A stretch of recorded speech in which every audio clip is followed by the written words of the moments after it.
പഠനം എന്നത് മനസ്സിലാവാത്ത സൂത്രവാക്യങ്ങളുടെ ഒരു മങ്ങിയ ലോകമായി മാറിയോ? ഇനി പഠനം നിറമുള്ളതാക്കാം. ആശയങ്ങൾ കൃത്യമായി മനസ്സിലാക്കി വ്യക്തതയോടെ പഠിക്കാൻ ഇതാ ഒരു പുതിയ വഴി. 8, 9, 10 +1, +2 ക്ലാസുകൾക്ക് മികച്ച പരിശീലനം. പഠനം ഇനി ആഘോഷമാക്കാം. അത്യാധുനിക സൗകര്യങ്ങളോടെ RGL അക്കാദമി. അഡ്മിഷനായി ഇന്നു തന്നെ വിളിക്കൂ. തിരക്കേറിയ സമയത്തും ഒറ്റപ്പാലത്തെ ബസ്സുകളുടെ അമിതവേഗം, അപകട ഭീഷണി വർദ്ധിക്കുന്നു.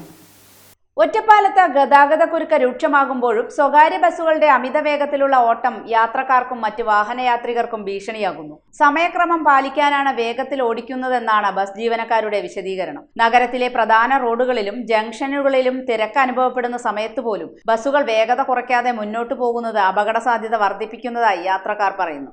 ഗതാഗതക്കുരുക്കിൽ നിന്ന് വേഗത്തിൽ മുന്നേറാനുള്ള ശ്രമത്തിനിടെ ബസ്സുകൾ പെട്ടെന്ന് ലൈൻ മാറുന്നതും മറ്റ് വാഹനങ്ങളെ മറികടക്കുന്നതും സ്റ്റോപ്പുകളിലേക്ക് അമിതവേഗത്തിൽ എത്തുന്നതും പതിവാകുന്നതായും പരാതിയുണ്ട്. പ്രത്യേകിച്ച് സ്കൂൾ, കോളേജ് വിദ്യാർത്ഥികളും കാൽനടയാത്രക്കാരും കൂടുതലായി സഞ്ചരിക്കുന്ന സമയങ്ങളിൽ ഇത്തരം അശ്രദ്ധമായ ഡ്രൈവിംഗ് കൂടുതൽ അപകടകരമാവുകയാണ്.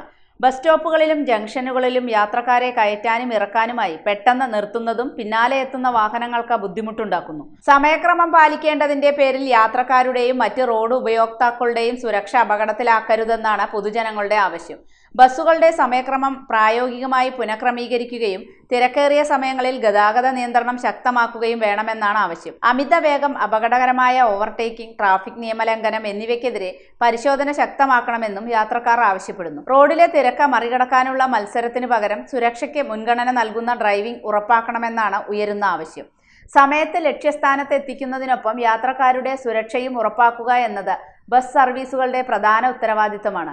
ഒറ്റപ്പാലത്തെ തിരക്കേറിയ റോഡുകളിൽ അപകടങ്ങൾ ഒഴിവാക്കാൻ ബസ് ജീവനക്കാരും മറ്റു വാഹനയാത്രികരും ഒരുപോലെ ജാഗ്രത പാലിക്കേണ്ടതുണ്ട്.